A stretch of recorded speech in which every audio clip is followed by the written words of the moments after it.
د سوات په چاودنه کې د پولیس عسکرو د عامو خلکو تر وژل کېدو وروسته د ډر او بې باورۍ وریځ راخورېدي او دا پوښتنې راپورته کړي دي چې په دره باندې خو به ظالم سوري نه غوړېږي او د طالبانو ډلې خو به پکې نه ځای په ځای کېږي چې د دې جنت سیمې اوسېدونکي له رڼاګانو محروم کړي. 15 کاله مخکې مولوي فضل الله او د هغه طالب کمانډرانو چې په سوات کې څه ظلمونه کړي وو هغه به څوک خیر کړي.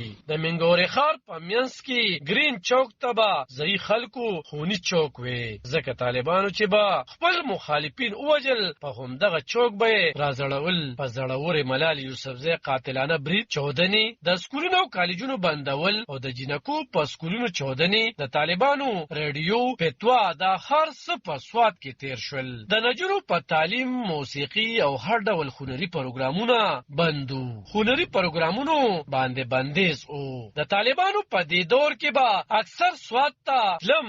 یو ځل چې د منګورې ښار په همدغه خوني چوک ولاړم، زما ځایي ملګرو شهزاد، ناصر، داوړ او ظفر به په اشارو راته ویل چې دلته چاودنه شوې وه او هلته طالبانو خپل مخالفین وژلي وو. شاید داسې کم بازار یا چوک به چې د طالبانو له ترهګرۍ بې خوندي پاتې شوي وي.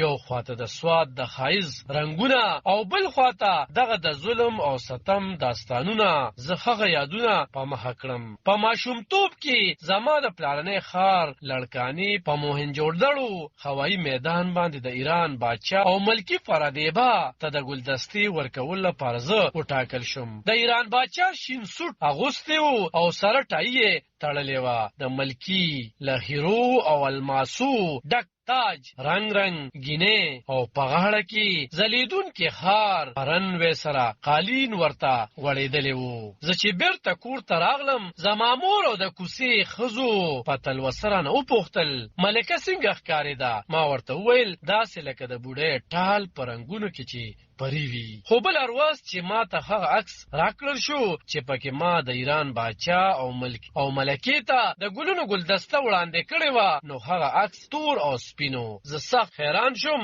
ځکه زما له ذهن او وجود سره خو د هوایي میدان رنګونه تړلي وو او په عکس کې رنګونه نه وو. په خوني چوک ولاړ دغه وخت ما خو همدغسې محسوسول او داسې ښکارېده لکه طالبانو چې کټمټ د دې تور او سپین عکس غوندې د سوات له ښکلې درې د جون رنگ اغستی وی. عالب خان شیرپو، دلبر نیوز، ضلع سوات.